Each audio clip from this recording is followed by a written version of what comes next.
out of the pandemic was like domestic disputes. It rose by 300% in this country. And it just goes to show, like, you have no idea what goes on beyond people's closed walls. So, like, if you went to some of the meetings that I went to, you would be shocked. Like, all of the feelings that I thought were so unique to me about just wanting to just not want to do this anymore. Like, people who are, like, old and young and smart and stupid, they're all saying the same thing. Like, they just don't, like, they felt like the end of the relationship, they knew it didn't make sense, but they just felt like the end of the relationship was like, it wasn't going to, like, it was going to break them. Zach, we may have to get you out here. Somehow you're Please. You know, I remember when Sean and I broke up, and I just thought it was the end of the world. And, you know, especially because he was perceived as, like, everything that I wasn't. Like, you know, sunshiny and, like, on the right side of the law. And it just broke my heart, like, the whole idea of, like, just everything disintegrating. And it's like, the lesson was I got to get in touch with that panicked side that was very old, because they say hysteria is historical. So, I mean, it's a reason to dig into your history, but you don't want to do it alone. No, absolutely not. And even still, like, everything hurts. Like, when I see things, like, it hurt. But you would be shocked. Like, relationships completely break people. Like, they really do. Yeah. No, even if you go on to the next one, like, it's not like it gets better. And it's just like, you can't help but, like, every new relationship that you get into, you just think, as even if you've taken like a year or two to yourself, you just think about the last person. How would that person act in this situation? How is this person going to hurt me? Is it going to be different than the last person? Are they not going to hurt me at all? Like, I remember when me and my ex-girlfriend broke up, we used to listen to your music together all the time. And after we broke up, I couldn't be by myself and listen to your music, because it just reminded me of her. Trigger warning. Yeah. And finally, like, I think right around the time that you released the 3 singles back over the summer, that was when I could finally start, like, getting into it again. So it's like, listening to Blue Banisters really was like especially because I feel like a lot of the songs are so sweet and melodic and, like, lullaby-ish. Like, it was so comforting and, like, okay, like, I'm here now. You know what else comforted me is, like, my surrogate mom, Candy, says, is that chemistry never dies. You know, even if the other person dies, chemistry never dies. And, you know, it's like, we have soulmates, but we don't have to marry them. And I think, you know, I had that old trailer for Lust for Life, and I talked about holding, in my poetry, I hold many worlds in the palms of my hands. That trailer was so cool, by the way. that trailer was everything. I tried to do it again. I think Rich is going to help me. He's going to help me do a trailer like that, and also have it, like, float into all the videos I have from the last 2 years. But that's triggering too. Like, I actually stopped making the, what did she say? Congrats on your surrogate pregnancy. Ugh, go away. People are so weird. Someone said I'm a Sagittarius. They're literally so annoying. You're a Sagittarius. What are No. I'm a Gemini. Someone said I'm a Sagittarius. Oh, Gemini. I'm a Gemini. Heyo. Yeah, I know. I mean, I'm half Gemini. I know. You're, like, right on the border. But whatever. But, I mean, chemistry never dies. You know what the good thing is, though, is, like, I think just knowing that, like, time, the only thing that's going to make it get better is so much time. If you're that sensitive. And then I think also, do you ever listen to Jerry and Esther Hicks? No. I don't. So they have like saved my life many times. Like, I think Jerry's passed now, but there's a book called Ask and It Is Given. And I listen to Esther all the time. And she talks a lot about how important it is to have non-thought. Like, just like not having positive thoughts about the future or sad thoughts about the past, but almost like having a singular point of focus in a meditation or while you're sleeping, while your thoughts just stop, where the train stops gaining momentum. And it's not like it ceases to be there, but then you have an opportunity to like have other thoughts creep in there. And that's why I meditate so much. I do so many guided meditations because I am so ADD, and like I remember everything. And like the people I'm thinking about, they don't remember the. Oh, that's me too. I mean, actually, Candy always says they're probably thinking about you too, but who knows? I mean, they're probably not. But whoever knows. I think about everything. And so for that reason, I have to take so much time to like slow down my breathing, slow down my thinking. Anyway, whatever. Oh my God. But I do think the good thing to know is like I've been in like certain rooms where like I'm shocked to hear people say that like they want to jump out a window because their relationship ended. I'm like, really? That's crazy. You look like you have it together.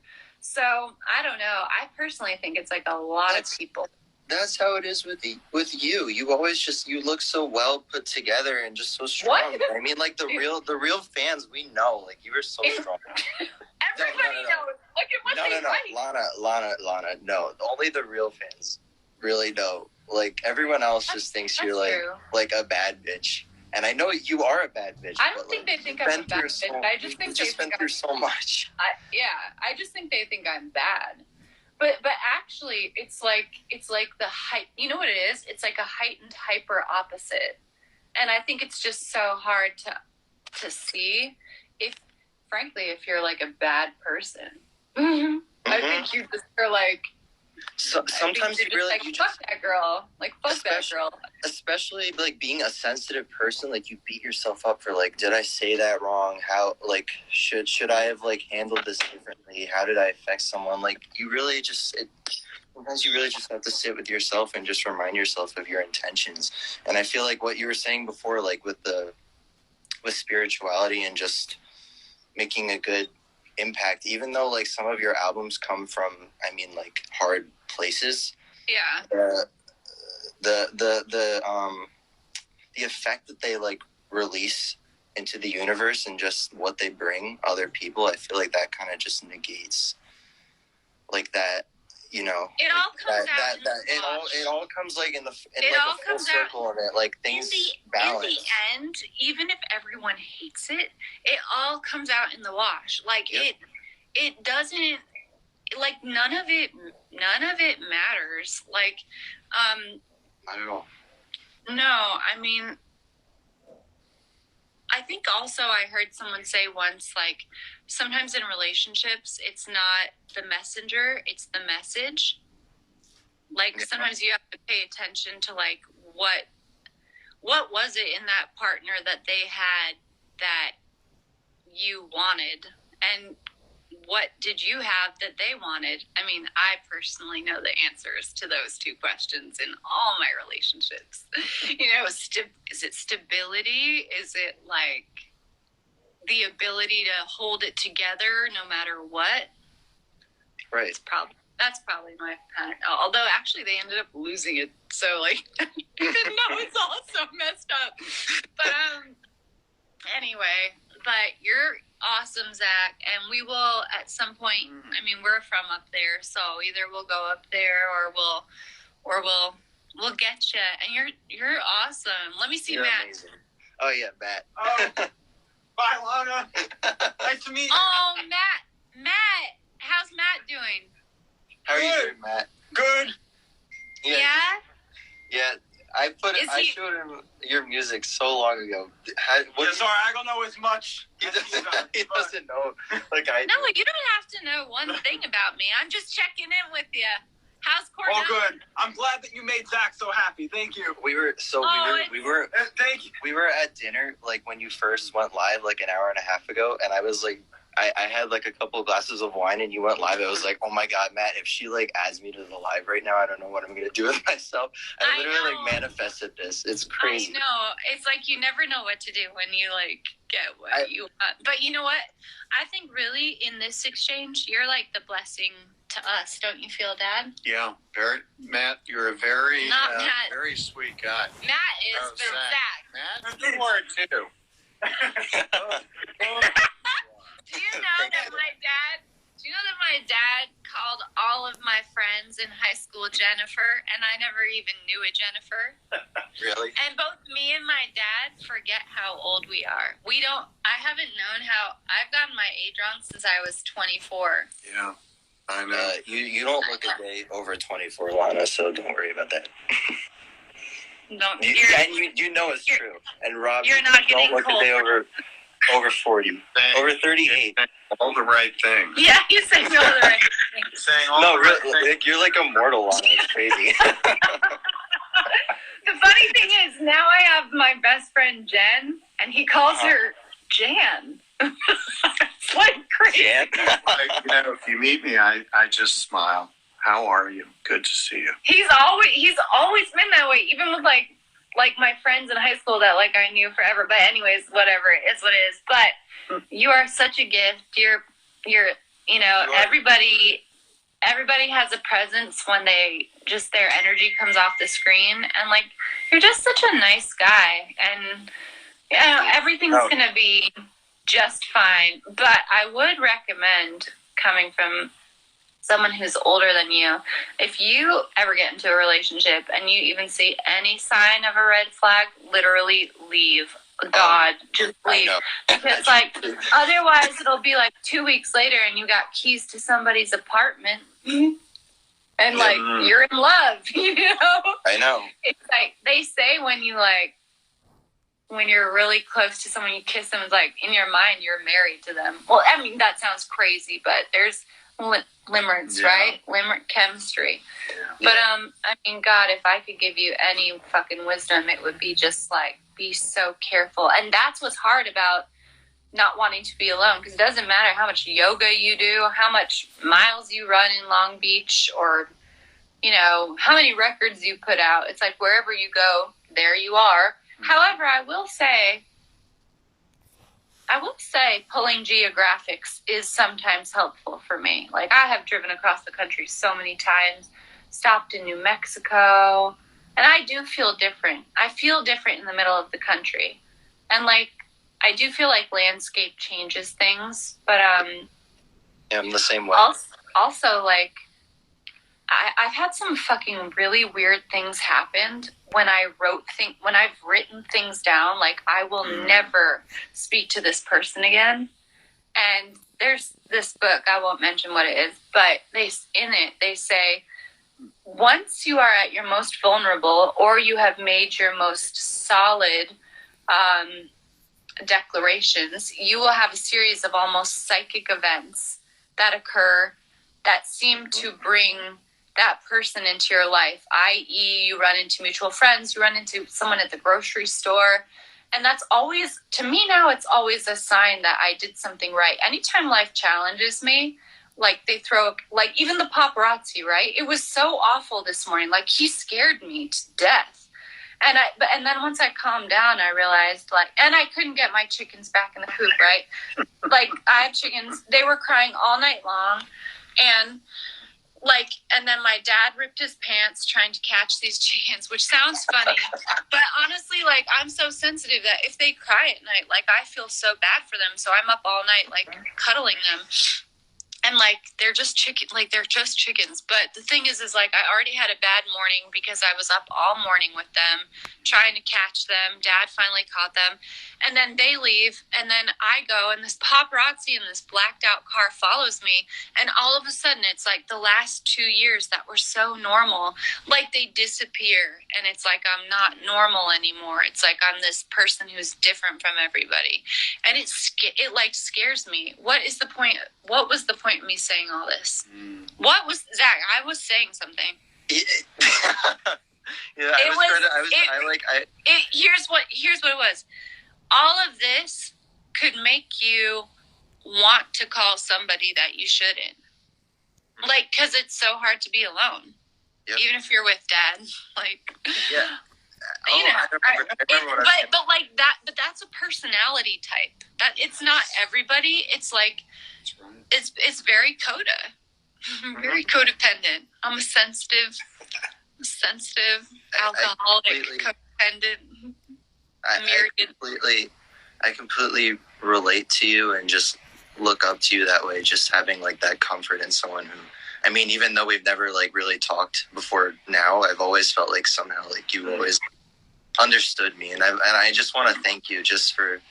I mean, you say I'm like such a nice person and everything, but really I have to give you some credit for it because you've really played a huge part of my life. Seriously. Well, then I'm going to give you some credit for it. And Rob too, of course. My dad's been so nice. My dad's been so nice to me. He's why I'm nice, and I genuinely am nice, and so are you. You are such a nice person, and there's a lot of mean people out there, and you know what? It's like you don't have to be nice. Like some people don't even consider that a virtue.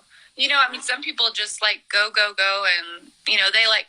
I always think it's funny when I read like guys' profiles. I won't say anything more than that, and they're like, you can find me in the gym, like. Goal-oriented. I'm like, no, that's disgusting. Like, don't pick someone who's goal-oriented on what? Like the gym.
finances.